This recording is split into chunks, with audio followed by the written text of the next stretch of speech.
بسم اللہ الرحمن الرحیم۔ ایک بھکاری نے ایک بزرگ کے سامنے دستے سوال دراز کیا اور ساتھ ہی دعا دی، اللہ تعالیٰ تمہیں بادشاہ بنائے۔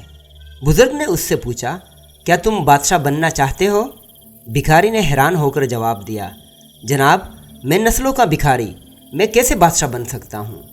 بزرگ نے کہا، چلو ہم ایک تجربہ کرتے ہیں، میں تمہیں بادشاہ بنانے میں کامیاب ہو گیا تو تم مجھے حج کرواؤ گے، اور میں اگر ناکام ہو گیا تو میں پوری زندگی تمہاری کفالت کروں گا۔ بھکاری مان گیا۔ بزرگ نے اس سے کہا، تمہاری جیب میں کتنے پیسے ہیں؟ بھکاری نے پیسے گنے، وہ 30 روپے تھے۔ بزرگ نے اسے مٹھائی کی دکان پر بھیجا، 30 روپے کی جلیبیاں منگوائیں۔ سامنے بے روزگار مزدور بیٹھے تھے۔ بزرگ نے اسے حکم دیا، تم یہ جلیبیاں ان مزدوروں میں تقسیم کر دو۔ بھکاری گیا اور جلیبیاں مزدوروں میں بانٹ آیا۔ بزرگ نے اسے ساتھ بٹھا کر کھانا کھلایا اور حکم دیا، تم گھر چلے جاؤ، 30 دن انتظار کرو اور دیکھو کہ اللہ تعالیٰ کی طرف سے کیا پیغام آتا ہے۔ بھکاری چلا گیا۔ وہ تیسرے دن دوڑتا ہوا بزرگ کے پاس آیا۔ وہ خوشی سے چھلانگیں لگا رہا تھا۔ بزرگ نے وجہ پوچھی۔ بھکاری نے بتایا کہ مجھے پچھلے مہینے ایک کلرک نے بیک میں پرائز بانٹ دیا تھا، میں نے وہ بانٹ سنبھال لیا، آج وہ بانٹ نکل آیا، میں بیٹھے بٹھائے 3 لاکھ روپے کا مالک بن گیا۔ بزرگ مسکرائے اور اس سے کہا، یہ بانٹ تمہارا نہیں، اس کا مالک وہ ہے جس نے تمہیں یہ بانٹ دیا تھا۔ تم بانٹ کے مالک کو تلاش کرو، یہ رقم اسے واپس کر دو اور انتظار کرو اللہ تعالیٰ کی طرف سے کیا پیغام آتا ہے۔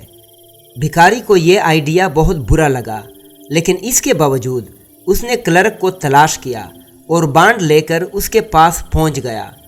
کلرک بھکاری کی ایمانداری پر حیران رہ گیا۔ وہ بھکاری کے ساتھ دفتر سے نکلا، DC آفس گیا، وہاں کنسٹرکشن کمپنی رجسٹر کروائی۔ بھکاری کو 50% کا حصہ دار بنایا اور سرکاری ٹھیکے لینا شروع کر دیے۔ وہ دونوں مل کر کام کرتے تھے۔ کلرک ٹھیکہ لیتا تھا اور بھکاری کام کرواتا تھا۔ یہ کمپنی مزدوروں کو 3 وقت کا کھانا دیتی تھی۔ کمپنی چل پڑی۔ کلرک اور بھکاری دونوں امیر ہو گئے۔ یہ دونوں بزرگ کو ہر سال حج پر بھجواتے تھے اور شام کے وقت بھکاریوں کو روک کر انہیں بادشاہ بننے کا نسخہ بتاتے تھے۔ یہ کمپنی آج بھی قائم ہے۔ اس میں اب کلرک اور بھکاری کے بچے کام کرتے ہیں۔